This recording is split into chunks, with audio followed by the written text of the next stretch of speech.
Hello, listeners. This is Kat, and welcome back to Put Your Hands Up Podfics. This will be the continuation of Little Acts of Kindness. This will be Part 35, Chapter 35, entitled Siege. Izuku, Tokiyami, Uraraka, and Ida walked into the classroom going to sit at their desks as they waited for the other students to come in from lunch. After a minute, the last of the students arrived, and Aizawa came into the room, posture surprisingly straight. King, the teacher of Class 1B, has challenged our class in a round of basic siege. Siege? Ashido repeated with a questioning tone. Aizawa nods. It is a training area, where one side competes to protect a building and treasure. The other side tries to break in. Think of it like your battle training, but on a much bigger scale. This is also about strategy, the leader of the team placing students in the right location in order to efficiently utilize everyone's talents. Unfortunately, you guys are at a disadvantage, as King has been actively training his class in this for the past week. He thinks that this will give him an edge. Aizawa looked at all of them, an unhinged grin stretching wide across his face. You're going to prove him wrong. Each class will have their vice presidents leading them, so everyone must obey Yaoyorozu's instructions. Class 1B's vice is Shota. Sensei, you mentioned this is basic siege. Does that mean there is an advanced siege? Ida asked. Yes, advanced siege is more complicated, and reserved for older students as it's not often necessary for a hero anymore. Now, unlike battle training, the heroes are the ones defending, while the villains are the ones attacking. So, if you're defending, your attacks have to be aimed for capture. Go get changed, and meet me on the buses. Izuku and the rest of the students got up, immediately heading towards the nearby locker rooms. The other males were talking excitedly, all of them ready to prove themselves. Soon they were all piling up on the bus. Yaoyorozu came and sat next to him. Midoriya, I know you're not speaking because you're still learning to control voice, but are you comfortable using it in battle?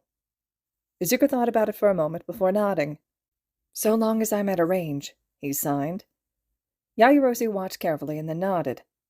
All right, you can also use erasure, right? Yes, but not as long as Sensei. That's fine, it's useful after all. Now, I would prefer if you don't use superpower, because if you break a bone, then you're out of commission, so I think I'm going to have you as a support fighter, helping out classmates from a distance and keeping Class 1B away. Sensei informed me that we would have microphones and earplugs to communicate with, so when the activity starts, I'm going to create soundproof headphones to slip over. You won't have a mic, but you will still be able to hear us. That way our class is protected from voice. Izuku gave a hesitant smile and nodded. Yaoyorozu nodded back and then moved over to Kaminari and Kirishima. As Aizawa drove them to the battle location, she went through most of the students, talking with each of them. They arrived and exited the bus, Class 1B waiting for them. The only surprise was that Midnight and Cementos were there as well. Good, you're finally here, Vlad said, eyes narrowed at them. Aizawa returned the look, and Izuku could almost see the beam between their eyes. Yes, now which class is defending first? Yours, but how about we make things interesting? Vlad suggested. Aizawa stared, not answering, and Vlad continued. We join our classes as well. Midnight and Cementos will be supervisors. Agreed, their teacher said after a moment. Defending team. Once you arrive at location, you have 10 minutes to prepare before the attackers are allowed to begin, Midnight informed them. The group set out, Aizawa leading them to a building within the city they were defending. It was a police station. Inside of a cell was a robotic human. Aizawa scoffed. I already know one of the strategies they will likely use. He's done this before. This particular situation is the villains trying to free one of them before he can spill information. Primarily, they will go for releasing him, but they might try to kill him as well. Vlad likes to do it so they get nearly all captured and then stage a breakout. Aizawa informed Yaoyorozu. So if they seem a bit easy to capture, then we can expect them to do that. Still, Vlad-sensei will be following Shota's instructions, right? Yes, just as I will follow yours. Just like the rest of the kids, we can make suggestions and offer what we know, but at the end of the day, it's your call. The vice president looked a bit nervous, but continued on. Okay. We don't know what direction they're coming from, so we need to create a perimeter. We also need people inside in case they break through. After a minute, she nodded to herself. Shoji, Jiro, you two will be on the roof. You're going to be our reporters, letting us know enemy movements, what plans you overhear, stuff like that. The two nodded. Sero, Ida, and Ashido, you three are the highest mobility of the class, so you will be waiting. When the enemy appears, you're the response team to head towards them. Your job is to capture if you can, but if you can't, just hold out long enough for Todoroki and Bakugo to arrive. When they arrive, move on to another attack if one has been reported. Todoroki, Bakugo, you guys are the heavy-duty fighters. Your job is to subdue enemies and then move on. The 6 students also agreed, Bakugo grinning at being one of the heavy-duty fighters. Kirishima, Kaminari, Tokiyami, you 3 will be with me indoors. We're the last line of defense from the outside, and the first round against any escape attempt made by those we capture. As she spoke, she started to pass out the headphones she was making. Ojiro, Hagakure, and Sue, you 3 will be on retrieval duty, going towards the downed enemies and bringing them into the station. Midoriya and Aizawa-sensei will be on support duty, attacking from range, helping by erasing quirks or delaying them in other means. That leaves Aoyama, Koda, Sato, and Uraraka for patrolling. You 4 will be going around and keeping an eye for things that Shoji or Jiro may miss. You're scouts. If you come across an enemy, your job is to report it and get away until the mobility team can help you. Jiro, Shoji, if Midoriya uses voice to help, will you 2 be okay? Unlike the rest of us, the soundproof headphones won't help you.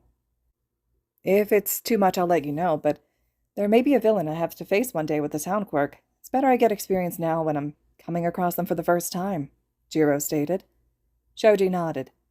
If it gets too much, I'll remove the ears from my quirk so I won't be affected. Do not worry about us. Yaoyorozu smiled. Okay, everyone let's get geared up. If you need anything, just ask me and I'll make it. Izuku went towards the table, grabbing one of the earpieces, and as Yaoyorozu said earlier, he didn't take a microphone. He put the earpiece in his ear, not needing the soundproof headphone, as he was protected from the effects of voice. The rest of the class also placed on the gear, activating them and quickly getting into position.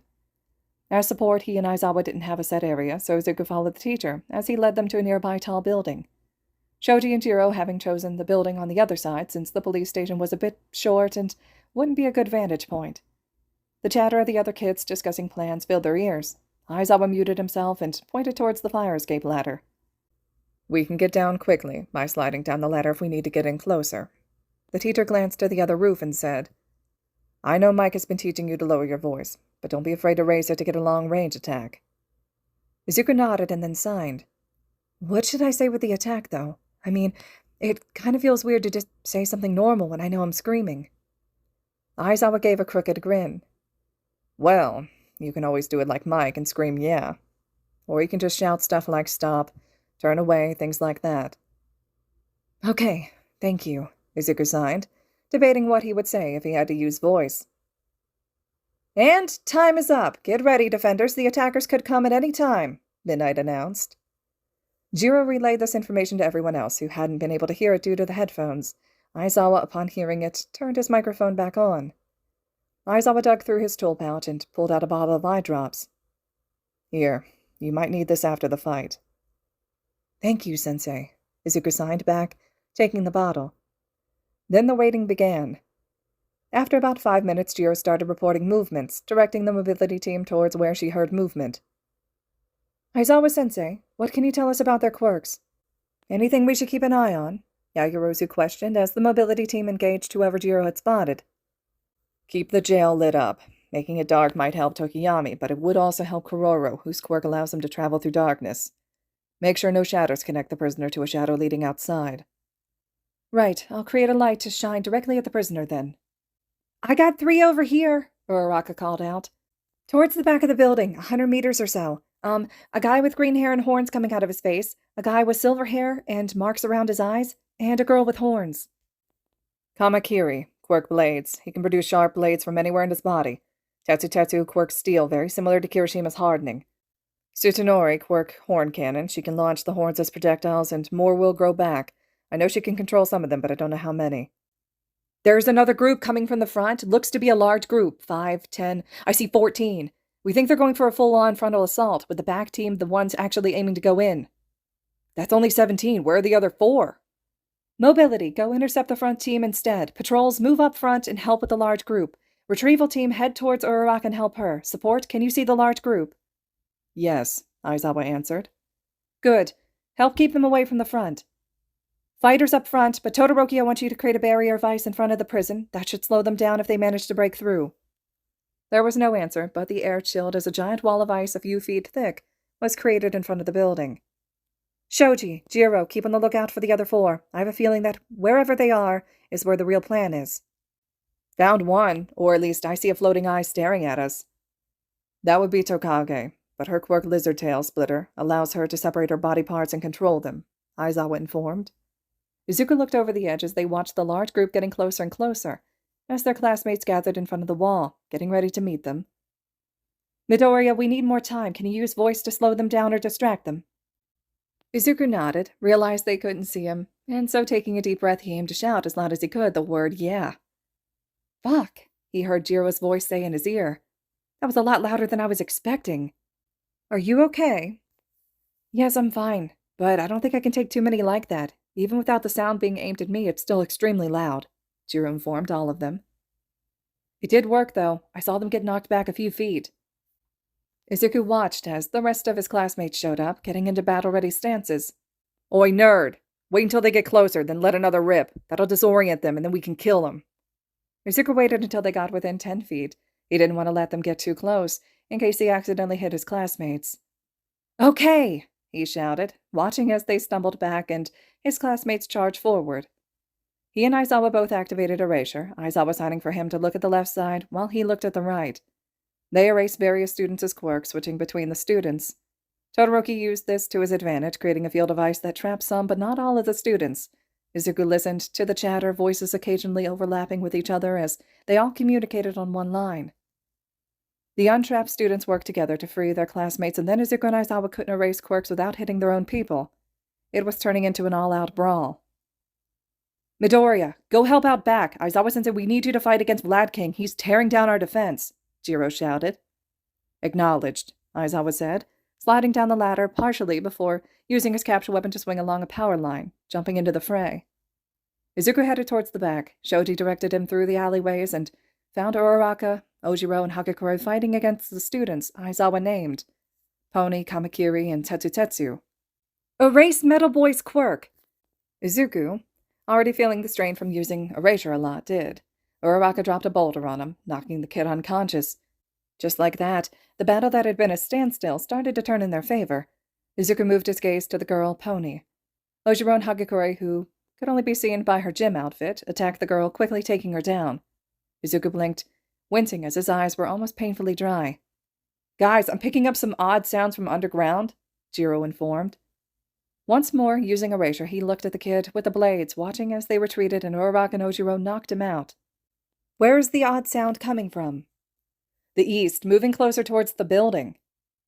One of the kids has a quirk that makes the ground soft, another a drill quirk, also the kid with the darkness quirk isn't in this mess, Aizawa managed to get out, heard above the sounds of the battle that were being picked up by various microphones.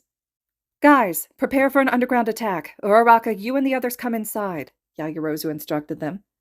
The others rushed ahead, and Izuku followed a moment later after placing in the eye drop, sighing at the relief. He caught up to them as they entered the back door.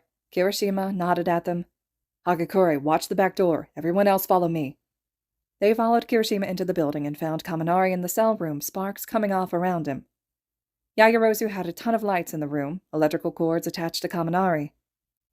We thought they might cut the power, so we have Kaminari keeping the lights charged. He says they don't drain him too much, just a bit over what he naturally generates per minute. When they come up, I want you to drop these flashbangs. We're going to try and flush the darkness user out. Tokiyami, Dark Shadow, do you think you can take him? We share the same weakness, but unlike him, I can still fight even without the cover of darkness. We shall be fine. The vibrations are right underneath you. Midoriya, Uraraka, the ground-softening person. Kirishima and I will fight the drill person. Kaminari, keep those lights charged, but if you can help Tokiyami or someone else, do so. They watched as Kaminari shifted, feet starting to sink into the ground. Yagirozu handed them each a flashbang. Soon they saw the tip of the ground open up. As soon as the drill stopped, they dropped the flashbangs, closing their eyes for a moment. Stunned yelling reached them, and they opened their eyes, recognizing the ground-softening guy from Monoma talking about his classmates yesterday. He erased his quirk, going to punch him. Uraraka followed him after making some nearby rocks float. The rocks were perfectly circular, and Izuku realized Yagirozu had created them before they came in. For the next few minutes, the sound of battle was the only thing heard, the ground-softening boy still a formidable opponent even without using his quirk. What was most surprising was that the boy never tried to use his quirk in those seconds when Izuku had to blink. Actually, no one seemed to, and it was confusing Izuku. Were they just not able to react fast enough? Whatever the reason, it was an advantage he was able to use. Finally, he and Uraraka managed to knock the guy out. They turned to see that Kirishima and Yaoyorozu had already defeated the drill kid and were tying him up. Tokiyami and Dark Shadow were fighting. The kid who could hide in darkness nowhere to be seen. "He's inside Dark Shadow," Kaminari informed them. "Right," Uraraka said, acknowledging the statement. Izuku winced but activated Erasure again, his eyes protesting the overuse of the quirk.